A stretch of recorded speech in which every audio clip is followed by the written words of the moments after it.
What's going on, everybody? My name is Wally, the Southern Kid with the City Swag. And I'm Terzel Ron. Now, between rap beef and politics, we have a lot to discuss today. So go ahead, grab a snack and kick back because this is episode 5 of In the Mix.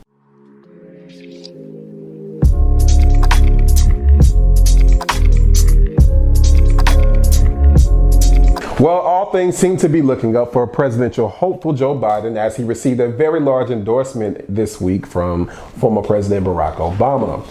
Now, we do know that Joe Biden did, of course, become the official Democratic nominee after Bernie Sanders suspended his campaign earlier this month. Now, the typical response I did expect from the supporters of Bernie Sanders, I've been seeing all over social media. Right. They're upset. Of course.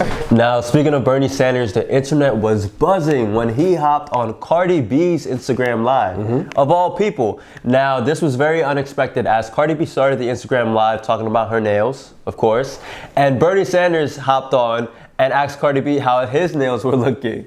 And this was obviously nostalgic of a previous interview that they had that took place in a nail salon in Detroit. Speaking of celebrities who had the internet buzzing, Lizzo was on her bully this week as she hopped on Diddy's Instagram Live to twerk. Now, Diddy did not like that Lizzo was twerking on his Instagram Live.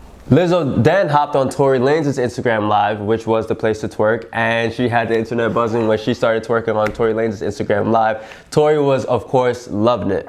Now moving on to other news. Jhene Aiko and Big Sean on Instagram Live just showing they love and affection towards each other. Disgusting. I love to see couples, man. Celebrities are just everyday people, whatever. For sure. But it was funny to see and interesting to see them interact on social media for all of us to witness. Jhene made a mention to, she was joking and she said, well, why don't you marry me then, in response to something that Big Sean had said on her live. And Big Sean's response was, hey, it's in the works, don't trip. Oh my God. Yeah. Wedding bells coming soon? Maybe he gonna put a ring on it. I don't know just yet. We both know that they have a history of their on again, off again relationship, of course, even exposing that through their music. We just gotta keep our eyes peeled to see what's next for the pair. Moving on to Pop Smoke, RIP to Pop Smoke first of all. But Pop Smoke has a documentary in the works. Now, his manager, Steven Victor, has confirmed this. So that's some very good news that we can all look forward to. We also have some new music coming along from Pop Smoke. That's right, 50 Cent confirmed that he is executive producing a posthumous album for Pop Smoke that calls on big names like Drake, Roddy Ricch, and Post Malone. So we definitely have that to look forward to. I'm excited about that one. For sure. Most def. So COVID-19 is still out here in these streets. Wreaking havoc throughout the world, forcing everybody to stay inside. And you know, this sucks for sure, but certain businesses are adapting to it in a creative way. Amazon has found its own testing practices for its employees. This is obviously for the employees that go door to door delivering packages. Shout out to them. Those essential workers. Absolutely. It's a rough time for people of color in China right now, however. Over the past 2 weeks, there has been various news reports of racism going on resulting from the issues from COVID-19. Yes. Now, we know that in China, there's been a lot of discrimination towards black people. But here in the country, it's very tough as well. 22 million people have now filed for unemployment, and quarantine has been extended to May 15th. Yes, so after May 15th, I'm not sure if everything's going to open right back up, but it's good to hear that we're fastly approaching a date to go back outside. Speaking of COVID-19, there's a pastor in Louisiana that's drawing attention this week for calling on members of his congregation and others to donate their stimulus checks towards his congregation. What do you feel about that? I feel like it's crazy. I feel like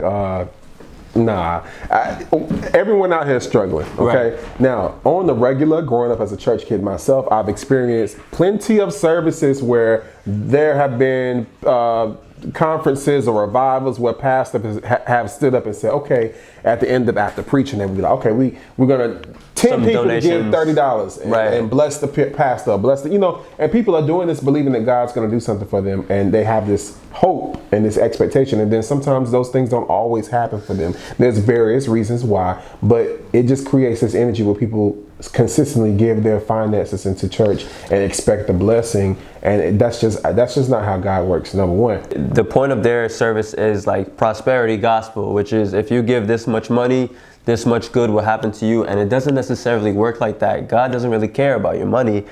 But, you know, tithes are supposed to be 10%. So why give the entire stimulus check? Why not give 10% of the stimulus check? You know, the pastor could have definitely done something a little more, you know, not extreme with that money. Let the church say,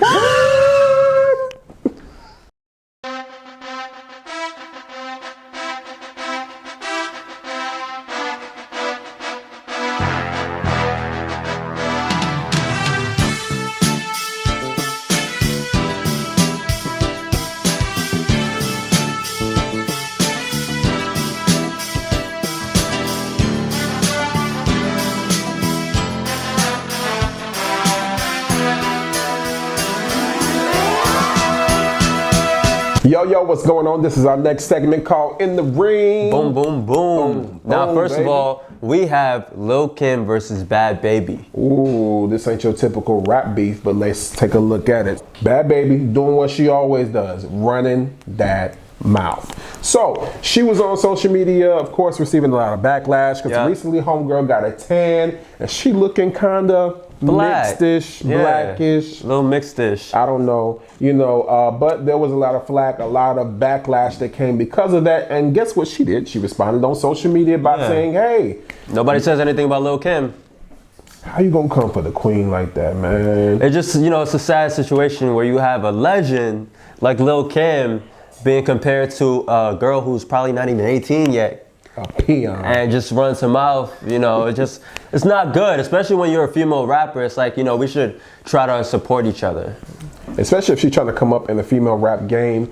Lil Kim probably was the wrong person to try to target, especially when your music ain't exactly hitting like that. But sis, of course, like I said, she got a tan. That she commented on the fact that Lil Kim wears foundation that's too light. She got a nose job to look like white people. And that is absolutely incorrect because there were some personal reasons why Lil Kim did receive some of the plastic surgery. I'm sure many of you are aware of that. If not, just go look it up. We're not gonna talk about it on here, but there is a reason for that. Right. So, I'm not sitting too well with the whole situation. Like I said, she's always, every time I hear her name, it's not drama, really something negative. Always. Yeah. But moving on, we have 50 Cent versus Ja Rule. Now, this is a beef that will never ever die as long as I'm alive and as long as you are alive, okay? Never ever. ever. Never ever?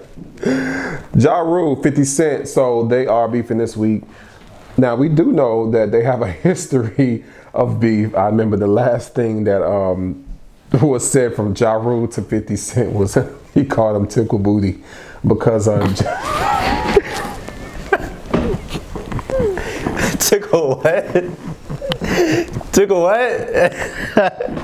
Tickle booty?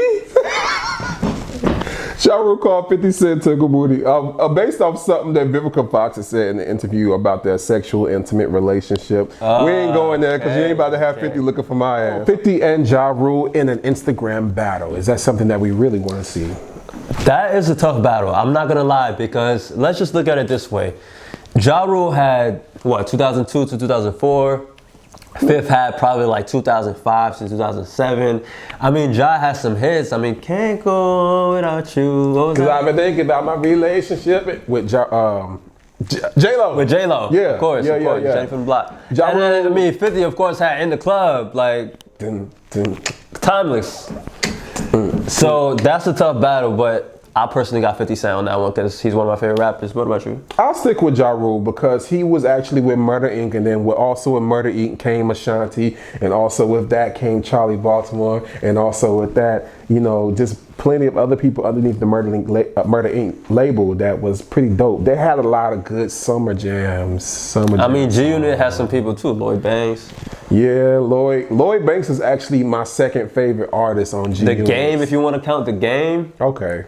I mean, and The Game is one of the most underrated rappers of all time, in my opinion. So, if you want to talk legacy, like in terms of like what they've done. I can't wait till we have a hip hop conversation. This is we have to, for sure. That's In the Ring. Keep it locked. Kanye West, the one and only Kanye West, did an interview with Will Welch of GQ magazine this week, and he spoke on a variety of topics, including Donald Trump, Kobe Bryant, and real estate. In terms of real estate, Kanye says that schools do not teach you how to invest in property and buy property. Instead, they teach you how to become property. Now, Kanye obviously has some very strong feelings about the school system, with his mom being a school teacher. Moving on, Kanye also talked about Donald Trump. Obviously, he has a very strong support base for Donald Trump and will be voting for him in November 2020. So, if you thought that Kanye's opinions have changed, you don't know Kanye. He just doubles down on what he already thinks. And lastly, for Kobe Bryant, Kanye said that Kobe was basketball's version of him and he was rap's version of Kobe Bryant. Now, obviously, they came up in the same time period and they really dominated in the same years, if you think about it. So that's a very strong opinion that Kanye had. I do personally agree with that, but some people on social media took a lot of offense to that. Obviously, social media is full of opinions that everyone has, so it doesn't really matter. But that was Kanye's feature on GQ. Kanye, we look forward to new music, hopefully, and you getting your mind back. Hopefully that will happen, maybe not. Moving on. Gospel fans all over the world got a very special treat. This Easter, actually last weekend, April the 11th, the Clark Sisters, First Ladies of Gospel, aired on Lifetime. We're talking about the Clark Sisters. They were celebrated in this movie that was amazing. I promise you, I've watched it about 5 times already. So let's talk more in depth about the movie itself. The movie began in the early 1970s when the group first formed, the 5 sisters, which were taught songs by their mother, the Honorable Dr. Maddie Moss Clark, who is responsible for 3-part harmony in gospel music today. Now, Dr. Maddie Moss Clark would wake her kids up at 3 or 4 o'clock in the morning, bring them downstairs, humming harmonies that she first heard in her sleep that she said God had given to her. Now, she had to wake her girls up in the early hours of the morning because during that particular time they didn't have tape recorders. Okay, so she had to use her daughters as a memory foam, so to speak, as she taught those songs to choirs all over the nation. Now, the Clark Sisters officially formed as the Clark Sisters in 1973 and went on to sell so many albums and, of course, win many, many awards, including several Grammys. Now, if I had to talk about my top 5 favorite songs from the Clark Sisters, let's talk about it. In no particular order, I'm going to give you my 5. Number 1 is My Living in Vain. Number 2, Pure Gold. Number 3, Endow Me. Number 4, You Brought the Sunshine. And number 5, Jesus Is a Love Song. Jesus is a love song. And that's your moment in gospel history. All right, this is our next segment called Fresh Off the Press. Let's talk about all the brand new music that's come out this week. Yes, we have new music from Kelly Rowland. She dropped her single Coffee. Then we also have The Baby, who dropped his highly anticipated album, Blame It on Baby. Playboy Carti is releasing Whole Lotta Red. That's a very highly anticipated album. He dropped his single this week called Meh. What do you think about it? Meh. Yeah, I agree. About it. But that's it for the new music that we got going on. Thank you so much, guys, for tuning in. Thank you. This is In the Mix. In the Mix, baby. See y'all next week for episode 6.